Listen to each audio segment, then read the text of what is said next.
Bonjour à tous et bienvenue sur GITV. On accueille aujourd'hui l'expert en géopolitique de l'hydrogène, Miko Blujon-Méred, Bonjour Laurent. expert à Sciences Po Paris. Alors, Miko, on est là pour évoquer en fait la situation internationale de cette filière hydrogène. On sait que bon, en Europe, en France, c'est un peu la morosité qui prédomine, mais si on regarde au niveau mondial, est-ce que cette filière est à l'arrêt ou pas, ou est-ce que ça continue? La filière est tout sauf à l'arrêt au niveau international. Ce qui est assez frappant pour moi, effectivement, c'est que quand je suis au Moyen-Orient, en Chine ou je ne sais où ailleurs, les gens sont certes plus empreints de pragmatisme qu'il n'y a 2 ans ou 3 ans, et tant mieux. Mais pour autant, les projets avancent.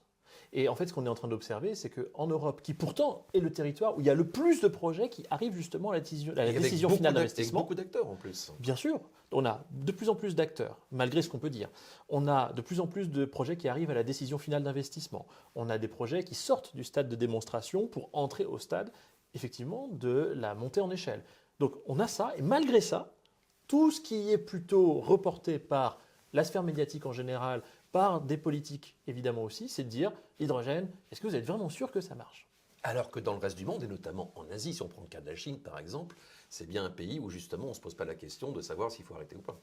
Non, parce qu'il y a une stratégie de long terme, donc jusqu'à effectivement 2035 minimum. Cette stratégie hydrogène, elle s'inscrit dans une stratégie qui est beaucoup plus large et qui en fait fait partie d'un point de doctrine du Parti communiste chinois qu'ils appellent une Ecological Civilization and Beautiful China, donc une civilisation écologique et une Autant belle dire Chine. que c'est dans le marbre et pour longtemps, C'est quoi. dans le marbre pour longtemps et ça s'inscrit dans une logique de complémentarité avec l'ensemble des plans quinquennaux de transition énergétique, ou plutôt je devrais dire dans le cas chinois, de montée en compétences industrielles sur les nouvelles énergies qui ont commencé dès les années 90. Ça a commencé avec la question des terres rares, puis ensuite de l'hydroélectricité, puis ensuite de l'éolien, du solaire, de la batterie, et maintenant l'hydrogène, c'est le 6e pilier de cette politique-là. Donc oui, effectivement, c'est dans le marbre. Et ce qui est très important, pour la Chine, et je ne vois aucun média français en parler malheureusement, c'est qu'au 1er janvier 2025, la nouvelle loi énergétique chinoise est entrée en vigueur, et cette nouvelle loi énergétique chinoise, elle a, sinon le mérite, en tout cas la réalité factuelle, de changer le statut de l'hydrogène dans le droit chinois.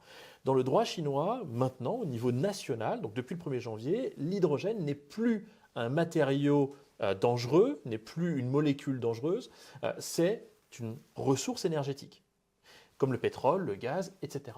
Et dans ce contexte-là, le fait de changer le statut, on pourrait penser que c'est juste un artifice juridique, mais ça a des conséquences massives sur la structuration de la filière, sur le contrôle des prix, sur la remontée de données des entreprises, sur le pilotage des différentes entreprises, privées, d'État ou mixtes, et puis évidemment sur une demande que le gouvernement chinois, par ce changement de statut, a créé finalement presque de toutes pièces, qui est le fait de devoir créer des réserves stratégiques d'hydrogène dans l'ensemble du territoire. Ce qui, rien que, vu les besoins de la filière localement, va créer, à l'horizon 2030, sa propre demande pour dérisquer le passage à l'échelle de l'industrie. Alors quelles sont les autres régions du monde où justement l'hydrogène continue d'être quelque chose d'important et qu'il faut poursuivre?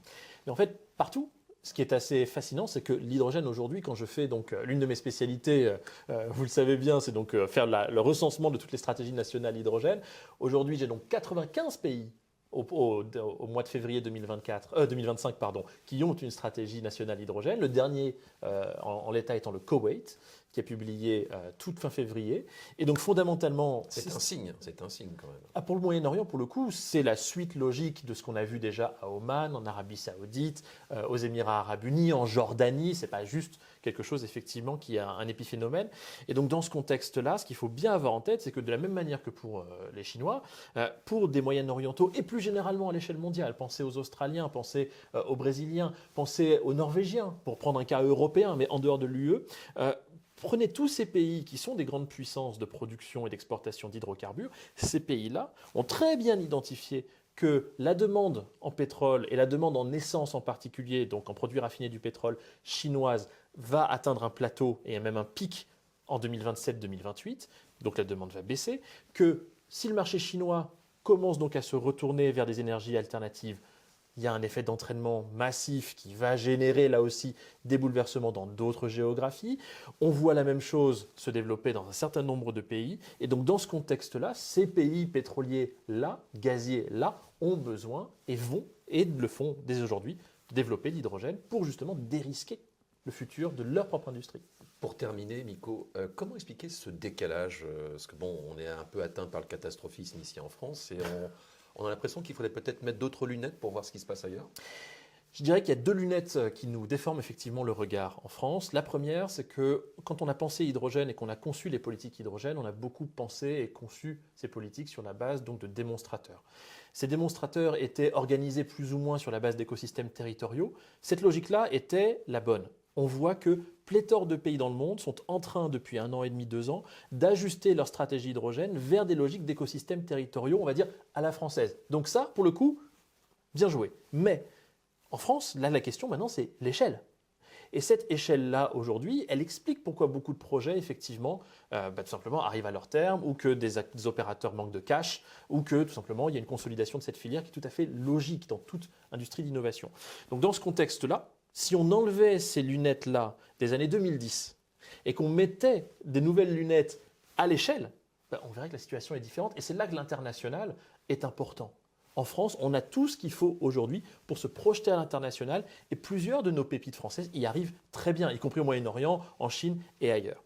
Et la deuxième lunette déformante, c'est évidemment la question du nucléaire. À force d'avoir tout axé, notamment au niveau européen, sur la question du nucléaire, fondamentalement, on a un véritable problème parce qu'on ne voit pas le reste, on soutient moins le reste que ce qu'on aurait pu faire et fondamentalement, on a un sujet qui est une politique qui malheureusement est bloquée au niveau européen, qui n'arrive pas à véritablement faire florès à l'échelon des 27 et qui de fait nous bloque, alors que si on regardait l'hydrogène, toute chose nucléaire égale par ailleurs, on verrait que finalement, on a tout ce qu'il faut pour réussir. Donc la morosité ambiante, elle est due à ce besoin de passer à l'échelle et donc de changer de lunettes, et ce besoin de regarder l'hydrogène sur une autre base que le sujet du nucléaire.